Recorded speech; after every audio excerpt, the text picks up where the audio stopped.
Arakan army Rakhine রাজ্যের ৮০% নিজেদের নিয়ন্ত্রণে নিয়ে নিয়েছে বলে দাবি করেছে। এর মধ্যে সরকারি বাহিনীকে হটিয়ে নিজেদের আয়ত্তে আনা এই ভূখণ্ডে তারা এবার দেখছেন নতুন রাষ্ট্র গঠনের স্বপ্ন। ফলে দক্ষিণ এশিয়ায় একটি নতুন রাষ্ট্র গঠনের সম্ভাবনা এখন অনেকটাই দৃশ্যমান। বিশ্বের পরাশক্তিগুলো নিজেদের স্বার্থ হাসিলের জন্য আরাকান আর্মিকে সমর্থন দিতে শুরু করেছে। বিশ্লেষকরা মনে করছেন নতুন রাষ্ট্র গঠিত হলে তা বাংলাদেশের নিরাপত্তা ও কূটনীতির জন্য এক বড় হুমকি হয়ে উঠবে। এ ধরনের ভূ রাজনৈতিক চ্যালেঞ্জ মোকাবেলায় বাংলাদেশের ভূমিকা কেমন হবে তা এখন সবচেয়ে বড় প্রশ্ন।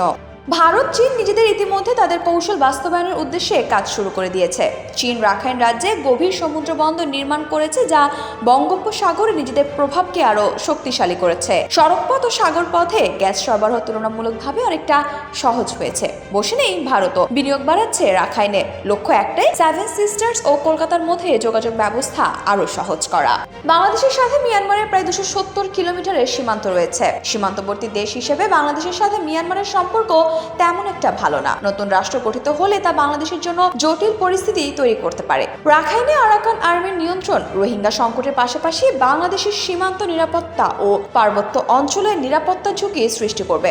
রোহিঙ্গা শরণার্থীদের কারণে সীমানায় চাপ বাড়ার পাশাপাশি বাংলাদেশের নিরাপত্তা ও কূটনৈতিক সম্পর্কের ওপর বড় ধরনের চাপ তৈরি হতে পারে বলে ধারণা করছেন সংশ্লিষ্টরা। তাছাড়া নতুন রাষ্ট্র গঠনের ফলে যদি আরো 6 লাখের বেশি রোহিঙ্গা বাংলাদেশে ঢুকে পড়ে, তাহলে সংকট আরো ঘনীভূত হবে বলে উদ্বেগ প্রকাশ করছে আন্তর্জাতিক গণমাধ্যমগুলো।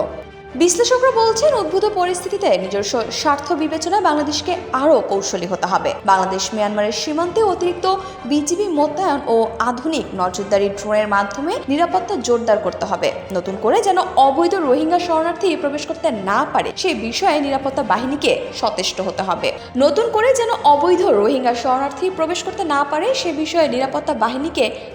হতে হবে।